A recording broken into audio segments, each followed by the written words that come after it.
So we'll have a time thing. You know, it's a suggestion. But for the speakers who are speaking, if you'll remind them, I'll be a Ruben. I'm not going to cut anybody off. Stuart Schwartz. Okay. Stuart, do you mind coming? So Stuart's going to be Stuart Schwartz. Thank you very much. I really appreciate your being here. My God, thank you for all. We're shocked by what's going on. I think your paper just dropped. And we're here to support you. Campbell's behind you. I think we can get like 8 more cameras. Oh, yeah.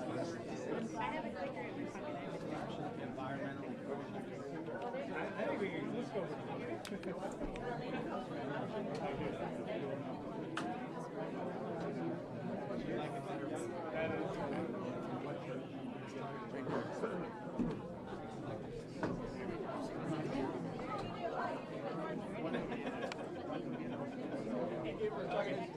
that is. The legal mind.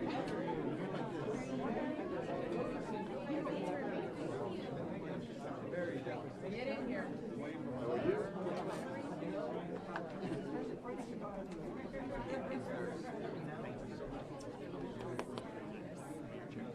Is there any way you could get me the agenda, to put the agenda, everybody, so that they're all aware? I don't know. Oh, let me ask. Yeah, please, please.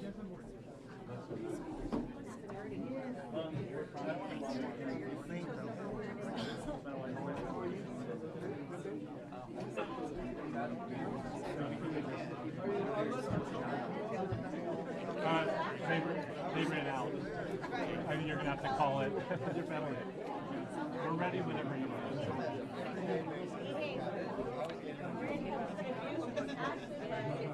Go ahead and take seats.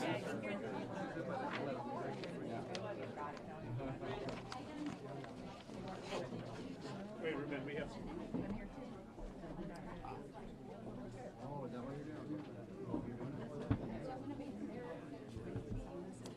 We're going to go ahead and get started.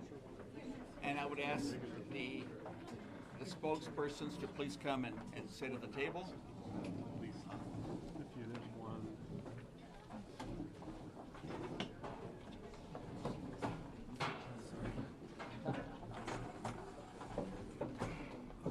After you. Are you going to be able to get in?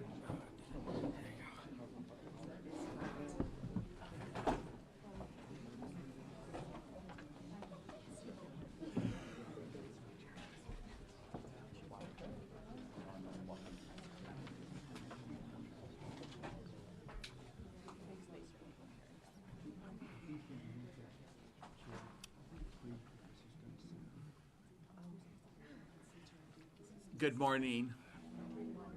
I want to thank everyone who is here for joining us this morning.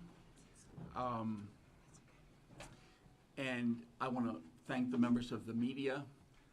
I was reflecting, as I was coming here this morning, I was reflecting how many times members of the media have been invited to this room, and how many times you have helped communicate what was going on in regards to the refugees that arrive in our houses of hospitality. I am grateful for the focus and your presence here this morning.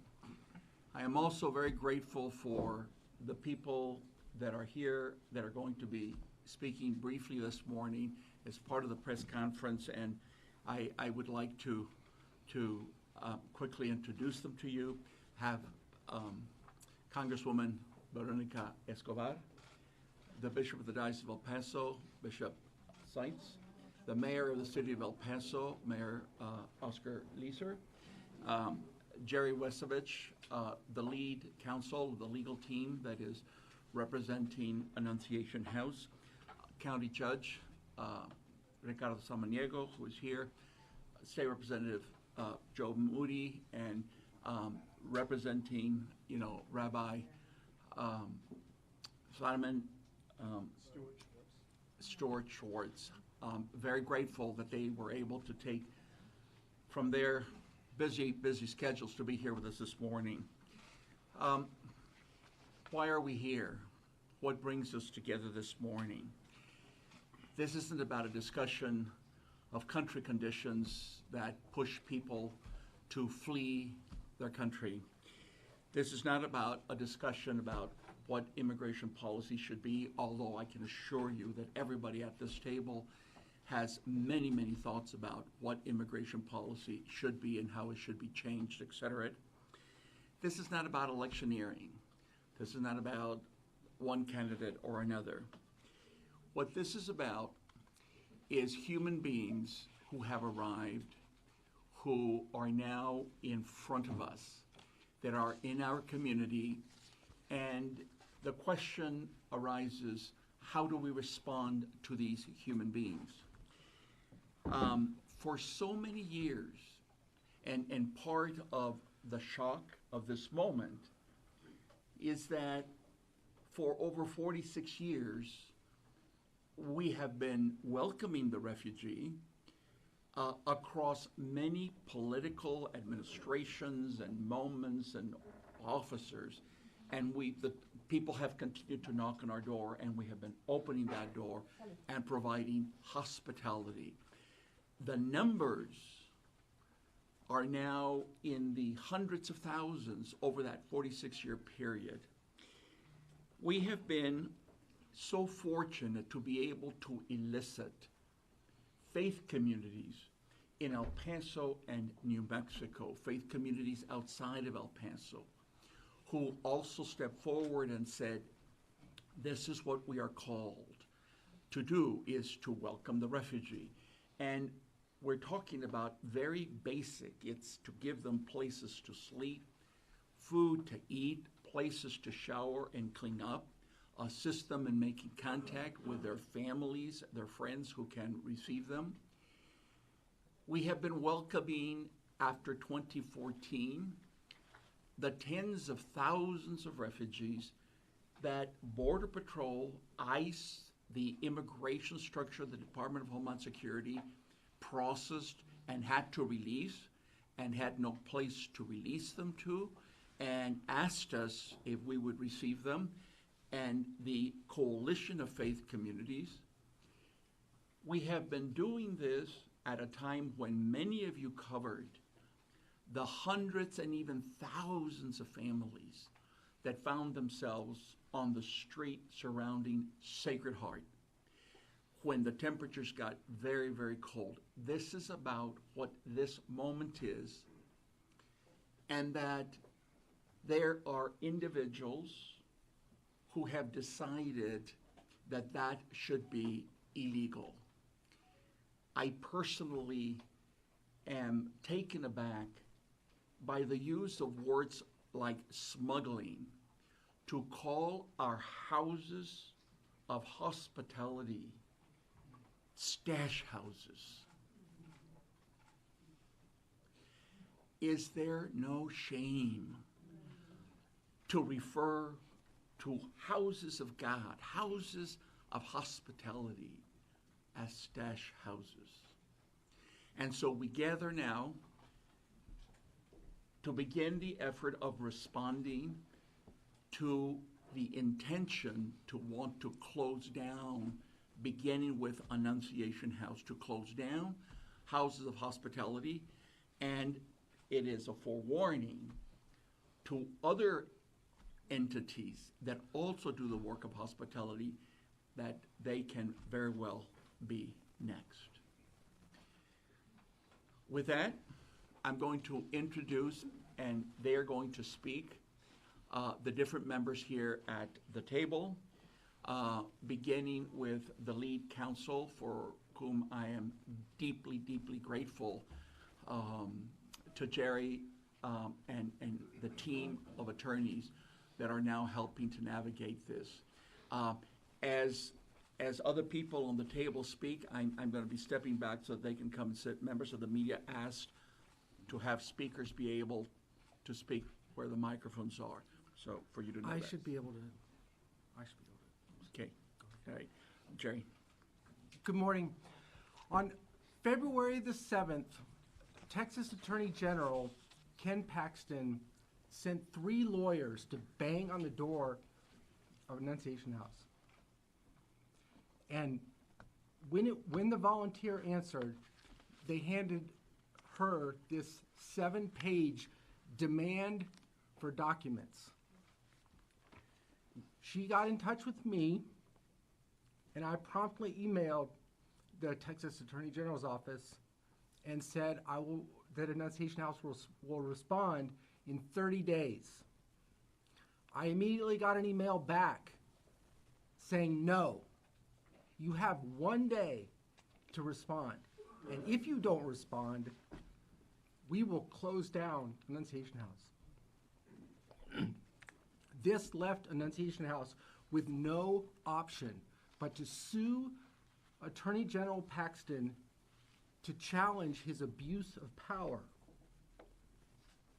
Attorney General Paxton claims that he can walk into any business at any time and demand any documents that he wants, including customer records, medical records, legal records. He claims that if the business does not cooperate to his satisfaction, that he can permanently shut down that business in Texas.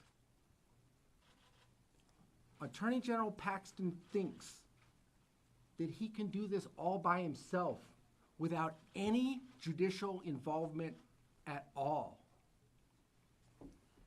The United States Court of Appeals for the Fifth Circuit is just under the Supreme Court of the United States. And it has responsibility for saying what the federal Constitution requires in Texas. Here is one sentence from a Fifth Circuit ruling on similar conduct. Quote, "We have said that those subpoenas which do not allow for court review and demand immediate compliance are unconstitutional." Unquote. Attorney General Paxton's office received this ruling and ignores it. Attorney General Paxton compounds his abuse of power by focusing it on a religious organization that is putting the Catholic faith into practice. It's all in the Bible. Attorney General Paxton may want to dust off his Bible and read through it sometime.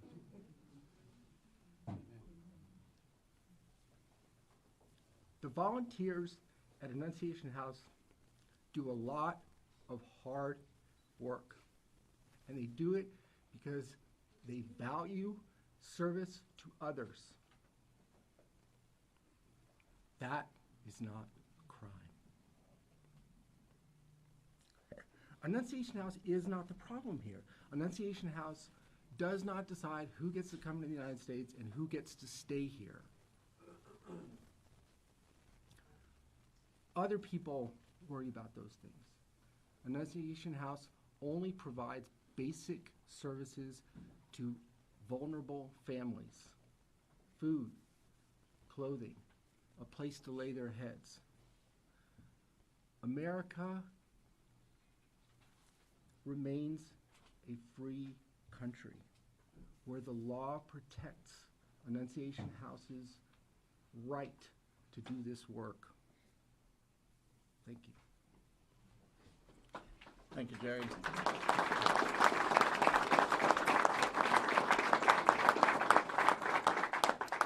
I'd like to introduce Bishop Mark Seitz. Bishop, if you would want to slide over just because.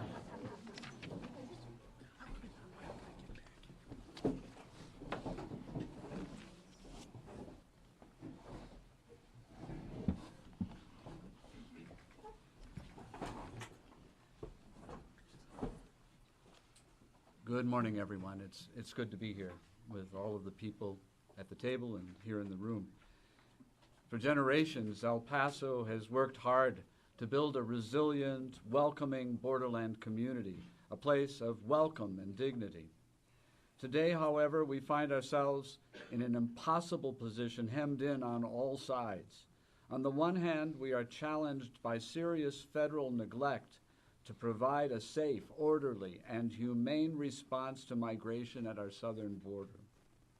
On the other hand, we are now witnessing an escalating campaign of intimidation, fear, and dehumanization in the state of Texas, one characterized by barbed wire, harsh new laws penalizing the act of seeking safety at our border, and the targeting of those who would offer aid as a response of faith. For more than 45 years, Annunciation House has been an effective, compassionate, local response to a complex and broken immigration system. Rooted in the gospel and born of an encounter between Ruben Garcia and Mother Teresa of Calcutta, it has led our community effort to meet the challenge of migration in recent years. Its work is nourished by long-standing partnerships with the Catholic Church in El Paso, our local government, and our federal enforcement partners, including the U.S. Border Patrol. Its work is an example of our Catholic commitment to the poor, the Christian call to love one's neighbor, and stepping into the breach to take action where many will not. Our church, our city, and our county owe Annunciation House a deep debt of gratitude.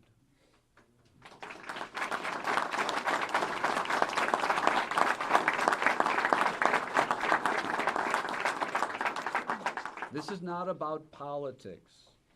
It's about the gospel. I know the guests at Annunciation House, those trapped on the other side of the border, and those who have died trying to cross it. I've encountered them and have experienced their pain, suffering, and hope. This is about their lives and our shared human dignity, our community's action in this moment. The decisions that we make and the response that we offer today will be judged by whether or not we rise to that standard. Let me be clear. For the church's part, we will endeavor to work with all in pursuit of the common good of our city and nation. We will vigorously defend the freedom of people of faith and goodwill to put deeply held religious convictions into practice. We will not be intimidated in our work to serve Jesus Christ in our sisters and brothers fleeing danger and seeking to keep their families together. We will stand in solidarity with our community's aid workers and volunteers, with our community nonprofits assisting migrants, as well as with those in the borderlands and throughout our state living under the weight of inhumane immigration policies. As one El Paso community, this is our promise today. We will not surrender the identity of our borderlands, a place which chooses compassion over indifference, human fraternity over division, and radical hope and evangelical love over hatred and exclusion. Thank you.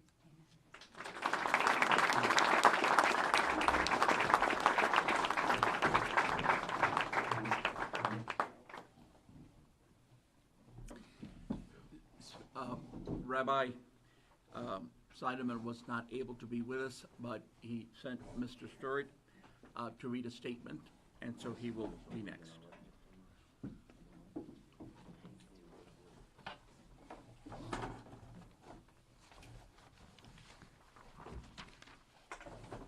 Thank you, Ruben. Rabbi Ben Zeidman from Temple Mount Sinai is very sorry that he could not be with all of you today. He asked me to read a statement from him, which I'm honored to read. The prophet Isaiah declared in ancient Israel, "Share your bread with the hungry and take the suffering poor into your home. When you see the naked, clothe them. The medieval Jewish authority Maimonides clarified that Jewish law requires us to provide sustenance without question to someone who is hungry, no matter the identity of that person or national origin. If someone is hungry, we must feed them. If the person is in need is a traveler, we are forbidden to turn them away empty-handed. We must give them food, a mattress, and a pillow. Most fundamentally, in Deuteronomy, we are commanded, "You shall love the stranger, because you were strangers in the land of Egypt." These guiding moral principles of the Jewish faith have led Congregation Temple Mount Sinai to partner with Annunciation House for many years to provide food and support for those in need. Many Temple members have personally engaged in the work at Annunciation House as well, seeing the organization as a powerful way to fulfill our Jewish responsibility to care for the well-being of all people and to support the vital communal organizations who do that work. Political structures should never undermine and intimidate the well-intentioned efforts of those who strive to partner with God each and every day to minimize human suffering and offer comfort to those who seek shelter and a hot meal. Again and again, we have learned that the life-affirming needs of many in our community are too great to manage without the support of organizations such as Annunciation House, which remind and empower us to fulfill our religious obligations. People of conscience and people of faith across the political spectrum must unite to support the efforts of those institutions whose missions and purpose is to fulfill our sacred obligations to care for the needy and the stranger.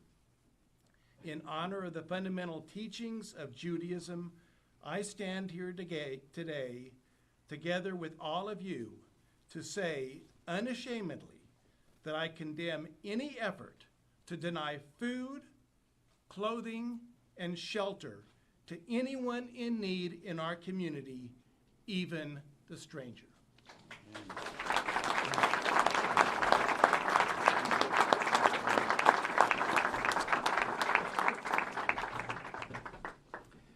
Next, we have Mayor Oscar Leeser, the City of El Paso.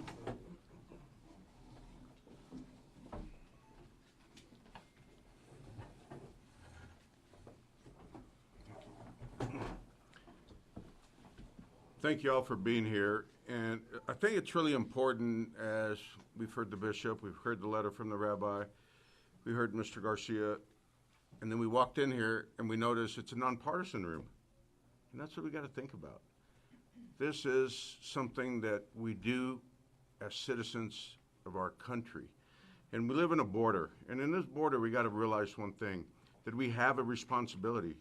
As leaders of this community, we have that responsibility to provide a service and provide shelter and make sure that people are treated the way we all want to be treated. So, you know, if you go back a year ago in December when we were having about 3,000 asylum seekers coming through, we couldn't have made it without the Annunciation House. We couldn't have made it without the help of the NGOs. It was an impossibility. But we all teamed up together, the city, the county, the federal government, and we made it. And we gave people dignity, and we helped them to go to their next step. We need to realize one thing, that less than 1% of the people that come into El Paso are here to stay here. They're here to go into the United States. And it's something that we help, and we make sure that they're safe. Now, we prepare every day for the unknown. So you say, what is the unknown? We don't know if we're going to have family members. We don't know if we're going to have 500 or 2,000 or 3,000. We don't know if we're going to have single males. And this is where people like Ruben come in handy, where the families are protected, the families are safe, and we put them into the NGOs, into places like this. It's a critical service for our community, and it's a critical service for the asylum seekers that are coming in here. When you see somebody in need, this city of El Paso doesn't turn its back. The city of El Paso stepped forward, and we stepped forward to hundreds of thousands, really, that we've seen in the very current future, and we'll continue to do that. And again, this is a nonpartisan issue. This is a nonpartisan house.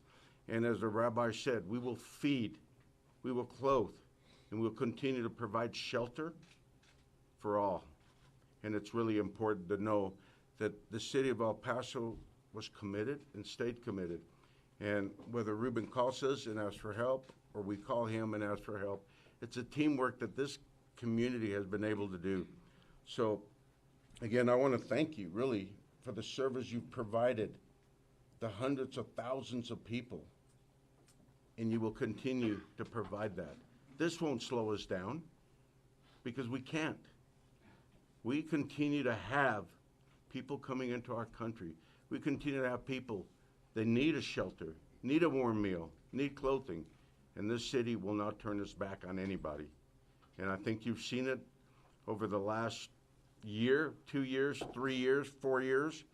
We've seen it, and we'll continue to see it, because we, as a community, we as one, and that's important to know, that everyone in here, everyone back there, we speak as one. We'll never turn their backs on anyone in need. Thank you. May God bless everyone.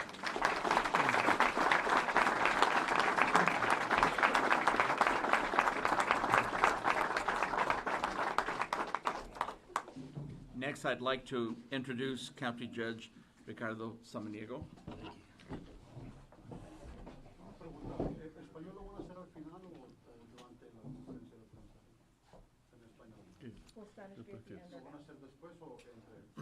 Nadie aquí habla nada de español. No.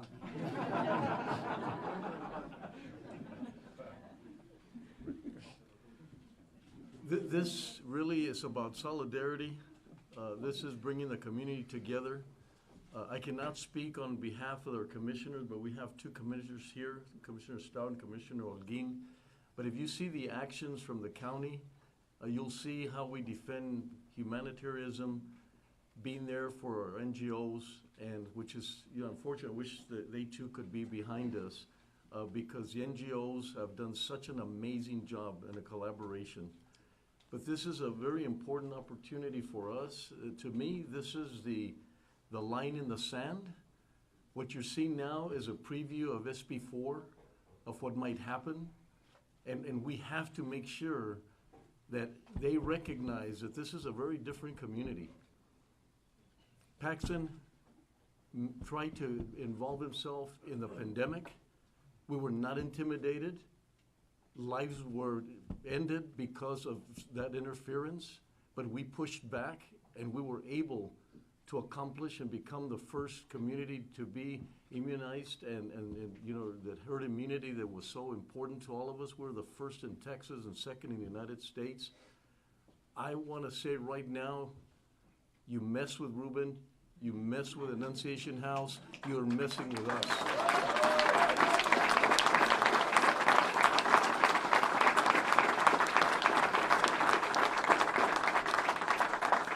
This is a great opportunity not only for this, but to remind individuals that come in and think that they can persuade and that we can go.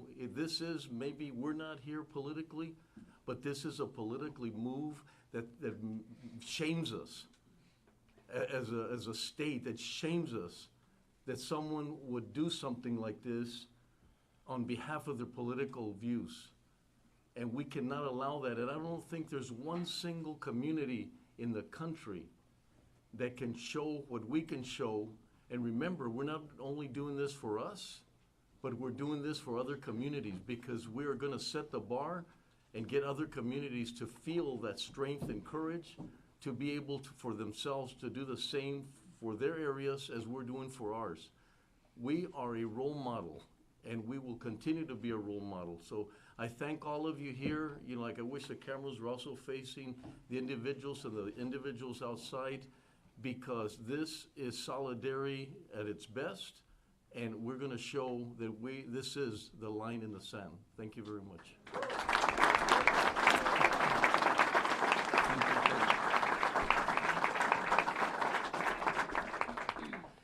Next, we have Congresswoman Veronica Escobar. Well, good afternoon, everyone. Ruben, it is such a privilege to be here standing next to you and with you. And as the county judge mentioned, we're kind of like the NATO of the community. An attack on one is an attack on all. And we are all here to stand with you and support you and express our incredible gratitude for you. I think it is so important for everyone to understand the role Annunciation House plays, not just in our community, but in our state and for our nation. Annunciation House has been a humanitarian leader in this part of the world for decades, long before any local governments ever got involved in trying to assist the federal government, which they do very well and I am so grateful for. But long before that happened, the federal government could always rely on Ruben. And Ruben has been a key partner to the United States Border Patrol, a key partner in the process that happens when vulnerable people arrive at our nation's front door, seeking refuge, seeking asylum, and they get encountered by the United States Border Patrol. They get processed and they get released. And when they are released, they are not released to the streets and have to be homeless and frightened. They are released into the humanitarian care of the shelter network that Ruben Garcia and the Catholic Church have put together. And in fact, I would be willing to bet that many of us in this room have volunteered and been a part of that shelter network. It has been such a privilege for me when I have had the opportunity to cook for or break bread with many of the people who are in the humanitarian care of our humanitarian leaders. My 84-year-old mother has cooked for months and months for many of the migrants in the caring arms of our community. It is a point of pride for us as a community. It is something I brag about to my colleagues in the United States Congress. And in fact, every time I bring a delegation of members of Congress to this community, I always have them visit Annunciation House and hear from Ruben Garcia about the role that Annunciation House plays in assisting the federal government and ensuring that we live up to our country's values. So the gratitude that we all have for Ruben comes not just from a place of relief that there is this incredible organization doing this selfless work, but also that Annunciation House has created a standard and has set the bar very high for the way that we should be engaging as a country for some of the most vulnerable people who arrive at our nation's front door. I have to say, you know, I hate to bring politics into this, but this is political. And what we are seeing happening is part of a broader, terrifying assault on welcoming communities and on those who are seeking to help create humanitarian conditions. I can tell you that in the US Congress, the extreme far-right members of the Republican Party have done everything possible to eliminate financial support to local governments and organizations that are providing care, humanitarian care to migrants. I have heard on the House Judiciary Committee, Republican colleagues denounce and attack Catholic Charities and the Catholic Church for the way that it seeks to help support immigrants and migrants and asylum seekers. This is absolutely terrifying and should send a chill down the back of every person in our country.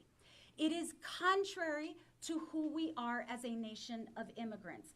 It is contrary to what those of us who are people of faith have been taught all of our lives. This is a wake-up call for the country that this far-right extremism knows no bounds. And I assure you that what has happened to Annunciation House will be a pattern that will be executed on every nonprofit, every local government, every organization that offers care to anyone who might be undocumented or someone who is an immigrant and an asylum seeker in this country. So every organization, not just in El Paso, not just in the state of Texas, but in the United States of America, needs to hear the alarm that we are sounding here in this room on this hallowed ground today.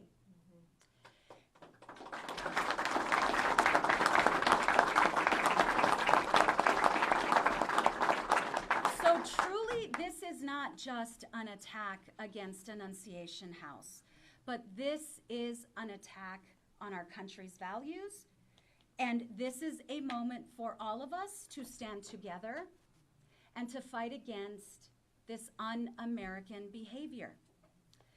I recently met with the Attorney General of the United States of America because I wanted to sound the alarm to him about the engagement by Governor Greg Abbott and the Texas Department of Public Safety in our community, where we have had residents who've been subjected to the dangers and perils that come with high-speed chases in densely populated urban areas, in neighborhoods, in fact. I've had constituents who have been arrested and detained without access to an attorney by Texas DPS. And I was able to secure support from my Democratic colleagues in the state of Texas to ask the Attorney General, Merrick Garland, to investigate Operation Lone Star in the way it has engaged and violated the civil rights of members of our community. I have also shared with Attorney General Merrick Garland's office and DHS Secretary Alejandro Mayorkas what happened to Annunciation House and the threat that it poses to our ability as a country to address the vulnerable people in our community in a humanitarian way. But I will tell you, this is exactly what the extremists in the Republican Party want. They want chaos. They want to see a deterioration of humanitarian care because it suits their political purposes. So, Ruben, you have my incredible gratitude. We have your back. We stand with you, and we will not relent. Thank you.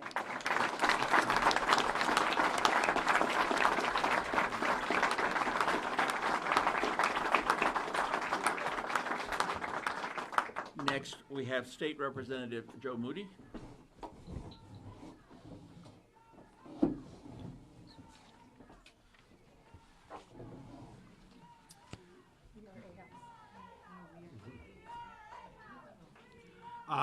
I want to start by saying that on behalf of my other colleagues from the Texas House who are all here, all of us are here, Representative Ortega, Representative Gonzalez, Representative Ordaz, Representative Morales from the Texas House are all here.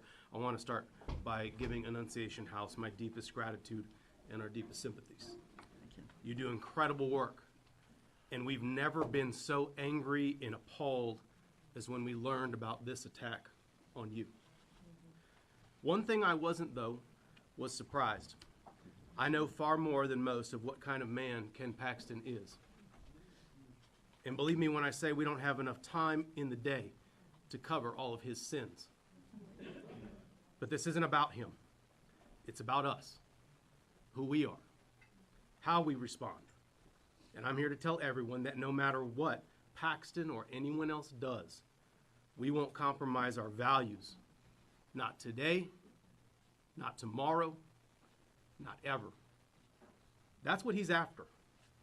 Immigration is a complex challenge, one where we do need new solutions. But Paxton's seems to be to make our community worse, to make ourselves worse, until other people are simply terrified and don't want to be here.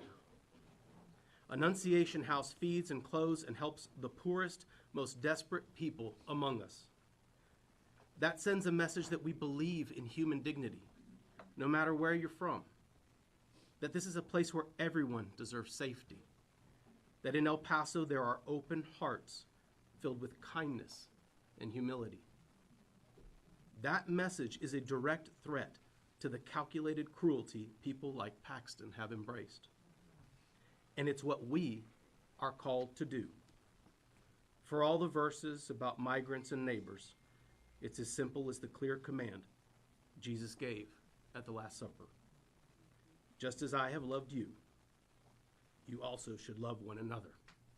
By this, everyone will know you are my disciples. We have to stand together in that very love to meet the astonishing horror that is this incredibly dangerous overreach. It's hard to believe that this is happening in Texas today, but our resistance to it is what will build a kinder, more just Texas for everyone in our future. We're called. We must answer. And together, we will. Thank you.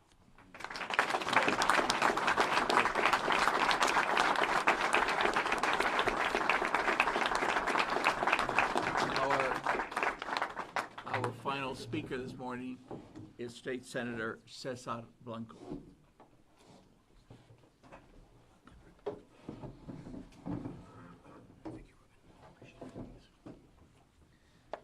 Good morning. First of all, I want to condemn what Ken Paxton has done, the actions that he's taking against Annunciation House. We all know that we're here today because politicians in Washington, not our Congresswoman has the Dignity Act, which would solve this issue. Thank you for your leadership on that. But most of the politicians in Washington do not want to work together. They refuse to work together. And our politicians in the state of Texas are too focused on politics. This is about elections. For too long, our border communities have been abused to advance the political agendas of so many politicians that are running in this state. And things are just so broken that some people in power would do anything rather than keeping the focus on the problem of this broken immigration system that we have in our country, rather than delivering solutions. And somehow, Annunciation House, which is a gospel-based institution, has been swept up in this political mess, this political chaos, because it's what it is, it's chaos. And they got swept up because of who they serve. But Annunciation House also embodies everything that this community believes in. It embodies what our country used to stand for. A safe harbor for migrants that are searching for a better life.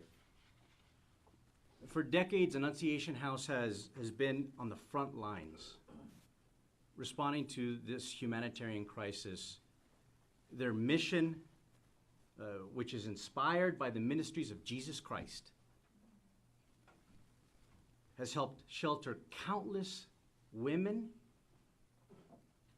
children, countless families. And these are people who are fleeing violence. These are people who are fleeing persecution. They're fleeing poverty. They're looking for a better life. And many, if not most, of these folks, they've been victimized. Victimized in their countries or victimized along the journey that they've taken. You know, over 2,000 miles away from El Paso, the Statue of Liberty stands tall on Ellis Island. And it symbolizes what it symbolizes the embrace of America. Welcoming migrants from different parts of the world, holding that torch of hope, the promise of America. Well, today El Paso is the modern Ellis Island. Today, where migrants once used to look at the Statue of Liberty, at that torch, at that symbol of freedom, of the American dream, they now turn their gaze to the star on our mountain in El Paso. You know, Matthew 25 teaches us, and I was having this conversation with Representative Ordaz earlier.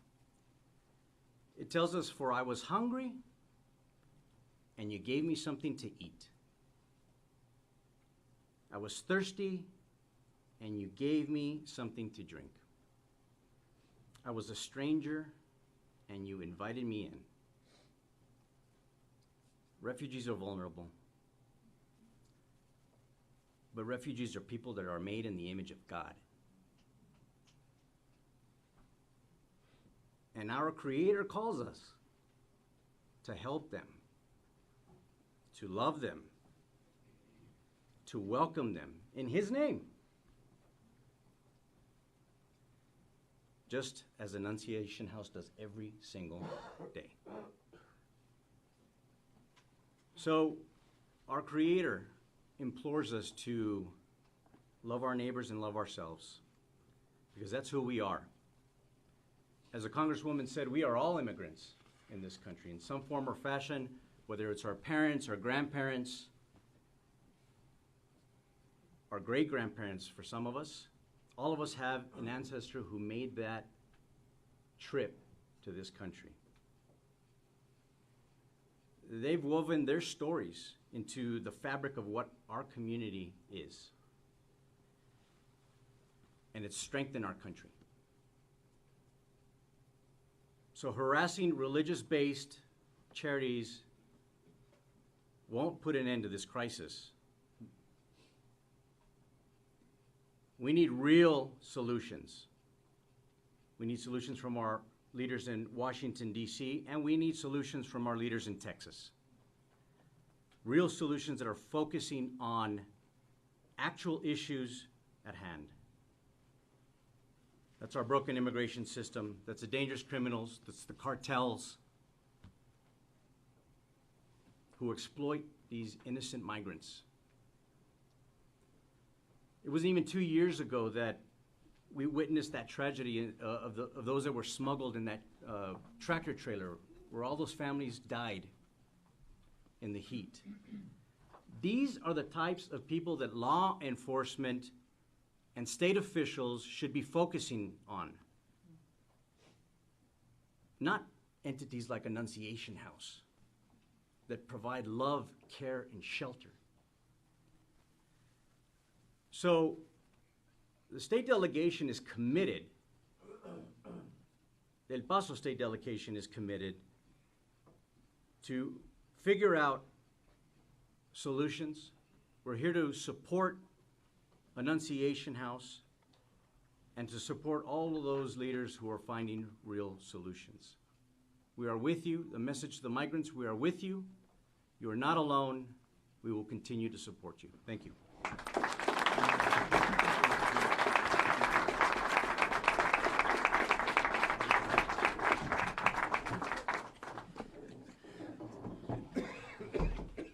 have time for a few questions. Ruben, I'm gonna ask for forgiveness and not for permission. You shared that you wanted the community to know that this law is not just for newcomers. This law, the smuggling law, SB4, one of the many because of 4 legislative sessions, and my kudos to the delegation for fighting the fight from a regular session to a 1, 2, 3, 4. This is for us alike. We brought flowers because it feels like it's a funeral for our way of life. And the law says that being a good Samaritan is now against the law. What we do is illegal. I'm not an attorney. I leave it to Melissa Lopez with Estrella del Paso, and with Dylan Corbett from Hope Warrior Institute, and from Blanca Navarrete from VIA. All of our colleagues know this. We live this every day, and so it's all of us and our way of life. And on March 5th, we are suing the state because all of us, no matter our title, our suit, our clothing, if we are the other, we are going to jail. We could be deported. So I just want to express the urgency of the moment. This is not just migrants, refugees, people who got here yesterday. This is a documented person driving their sick mom who's undocumented to La Fe. I just want you to understand that. Thank you, Marisa. Yes, you have a question? Ruben, I want to ask you to paint a picture of what, Ruben, I'd like you to paint a picture of what El Paso would look like if Attorney General Paxton succeeds in this effort. What happens to the people to whom you provided hospitality? What happens to the El Paso community more broadly? What does life look like?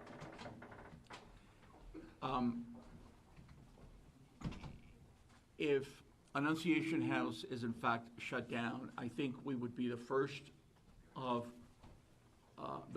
organization, the first NGO of others to follow, because the success would lead to them believing that we can shut down additional houses of hospitality. I also think that success in closing down Annunciation House is going to send a shudder to all faith-based communities, their ability to recruit volunteers out of a concern about their legal liability and their hesitancy to then want to be part of this. We had an insight to what that might look like in the winter when we had thousands of people sleeping on the streets around Sacred Heart. I think you're going to see that in very significant numbers.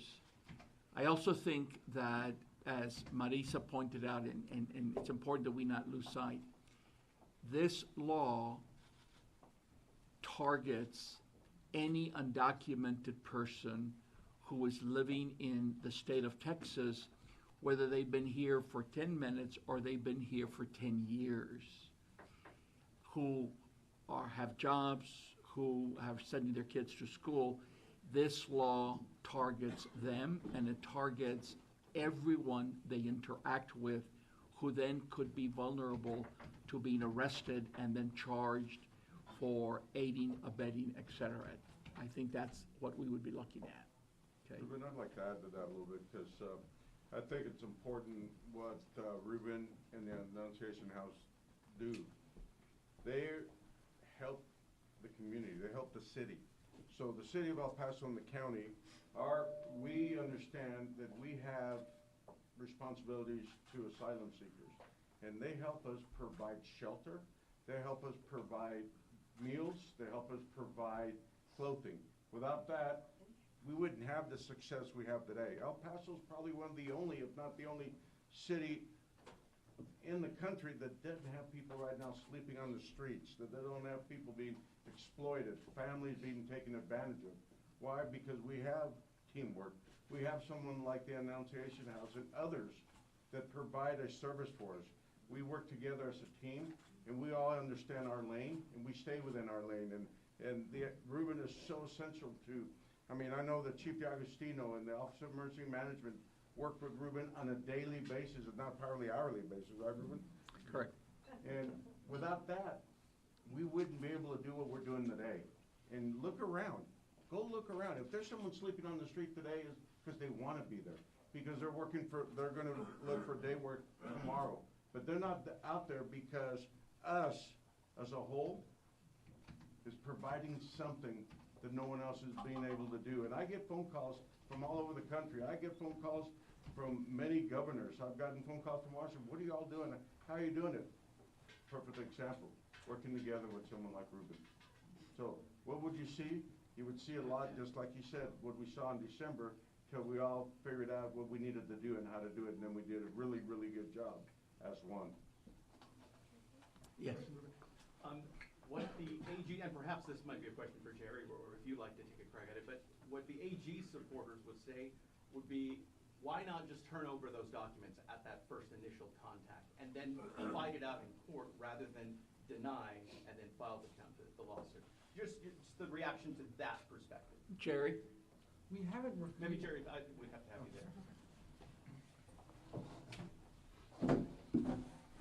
I'm sorry. We haven't refused to provide any documents to the Attorney General. All we said is that a court needs to decide when we provide documents and what documents we're required to provide under the law. It's a very sensitive matter for us to provide somebody's medical records to a government agency. We don't control what happens to those documents after they leave us. So we want to make sure that the law is followed in any disclosure of documents that we make to the Attorney General. This should be an orderly process. What has turned into this, a room full of people, could have been handled in a few emails between reasonable people. Instead, it appears that the Attorney General Paxton wants to use this request for documents simply as a pretext to close Annunciation House. And he did not realize what he was getting himself into. So we feel that the law is pretty strong on our side. And we expect that courts will jealously guard their own prerogative to decide what the Constitution requires under these circumstances. Thank you. Yes, Ruben, I know Congresswoman talked about, Congresswoman talked about this trend about going after NGOs. I wanted to get your take on that. Are you concerned about this trend of conservative groups attacking NGOs, specifically Catholic NGOs? We are very, very concerned. I am concerned about selectively coming after Annunciation House. I am particularly concerned about the language that is used and the implications of that it could in any way, shape, or form encourage people to do terrible things to organizations, to people who are trying to provide basic human services to individuals.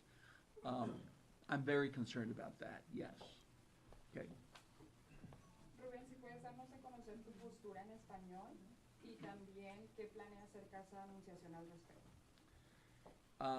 Le agradezco su pregunta. La postura de la Casa de Anunciación es que, gracias a Dios, tenemos un equipo de licenciados que nos están representando y estamos siguiendo la guía de ellos.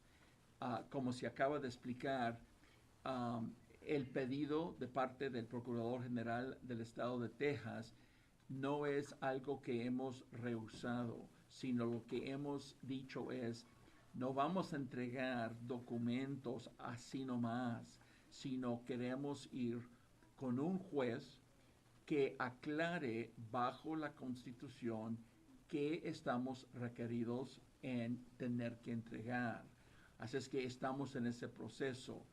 Es muy preocupante que al llegar a la puerta de enfrente de la Casa de Anunciación, de un momento sin avisar, 3 abogados del Procurador General, y de ese momento decir, queremos entrar, queremos revisar todo documento, queremos hacer copias de todos, queremos acceso a las computadoras y hacer copias de toda la información así nomás.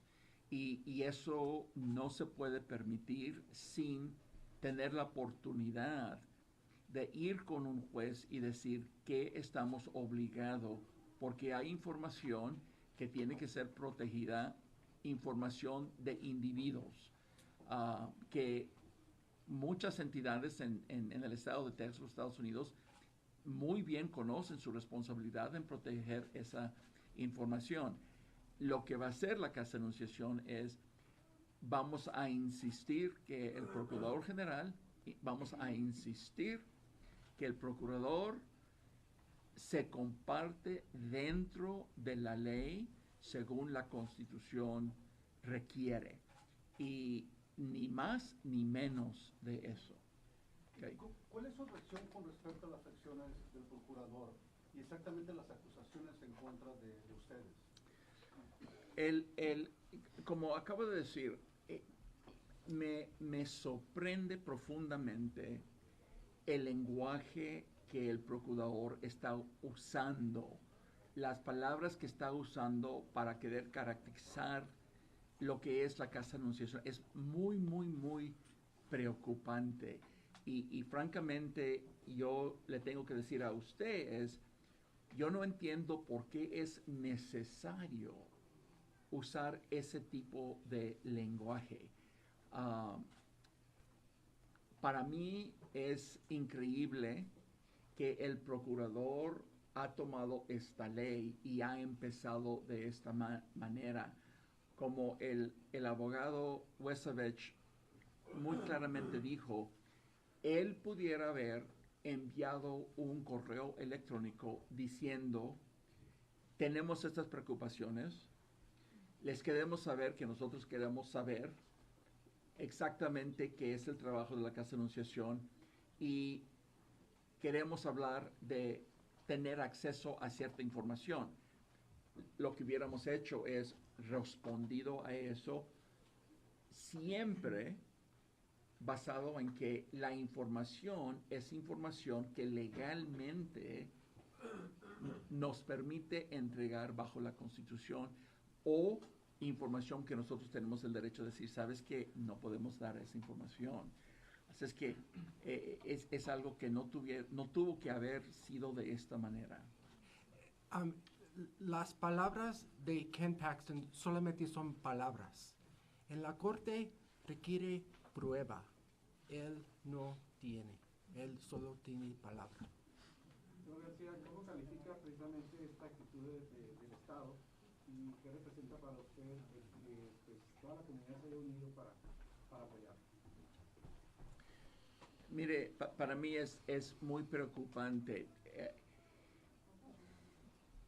Tenemos una comunidad en el estado de Texas que por por décadas, es una comunidad que ha podido vivir con todos los miembros. Sabemos que Texas es un estado que tiene una relación muy profunda, muy fuerte con México, a través del comercio, a través de mucha gente que vive en Texas, tiene familiares, tienen parientes en México. Eso es lo que ha evolucionado en nuestro estado. Es tan preocupante que estas leyes poco por poco van creando una división. Toman un grupo y lo convierte contra otro grupo. Ya ves, que en el caso personal mío, mi abuelitos de parte de mi mamá, ellos vivieron en México. Ellos se cruzaron el río y después de que estaban aquí, ellos legalizaron, eventualmente se hicieron ciudadanos. Leyes como esta están queriendo convertirnos en una postura de oposición unos contra los otros.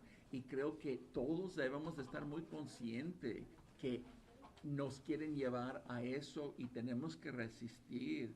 Estoy muy agradecido por toda la gente que está aquí este día, que con una voz está diciendo lo mismo. No vamos a permitir, no queremos permitir ese tipo de división entre nosotros mismos. Le quiero decir una cosa que es muy importante. Estamos, pues, comienza ahorita aquí y dónde va, que siga. Y sigue otra comunidad, sigue otra parte en los Estados Unidos y comunidades como El Paso necesitamos la ayuda porque sin ellos no podemos hacer lo que estamos haciendo, es ayudar a los asylum seekers que están viniendo aquí. Pero comenzando con Ruben, ¿quién sigue? Y de eso, ¿quién más sigue más? Es una cosa que es muy importante porque lo que estamos haciendo, estamos ayudando a personas que nomás vienen aquí para hacer la vida de ellos mejor, como hicimos todo. Más un comentario, el que va a tener el mayor beneficio van a ser los carteles. Algo que hemos aprendido nosotros es que cuando para el proceso o la gente, los migrantes se encuentran en la calle, es cuando están más vulnerables. Y lo que hace Ruben y Annunciation House, no se pueden imaginar el número de vidas que se han salvado o gente que no han tenido que estar tan vulnerables. Lo que está haciendo directamente es un gran beneficio para el reto de los carteles. Lo sabemos claramente que cuando han estado es cuando entran los carteles. ¿Usted cómo califica las acciones del procurador Paxton en contra de esta comunidad? Pues obviamente él sabe que alarmar a la gente, crearles confusión, como le digo, ahorita los carteles están encantadísimos, porque entonces ese miedo que tienen, comienzan la malinformación, les comienzan a prometer cosas, te vamos a proteger. Subirle el precio también. Sube el precio de los carteles. Eso es lo vulnerable. Puede deshacer las gran cosas que ha hecho Ruben y Annunciation House. No sé, la gente, lo que no vemos, tal vez es el valor más grande. Y lo que no ha visto la comunidad es, como les digo, el número de familias que no tuvieron que pasar por más dificultad, las vidas que han salvado. No sé, yo me imagino que hay tantas vidas que se salvaron porque estaba Annunciation House y Rubén al frente. I would like to thank everybody who came here this morning. We're going to conclude it now. Individually, members of the media can approach people on the table. And I want to thank you all for coming here this morning. Okay? Thank you. Thank you.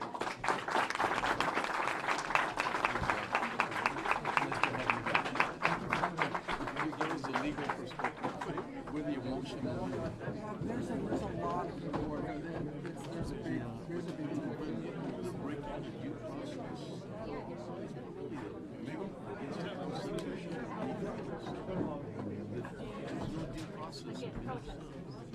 Amen. Thank you for what you're doing. No, but I mean, even from like, I don't know.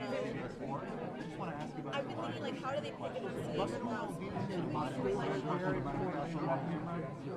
No, but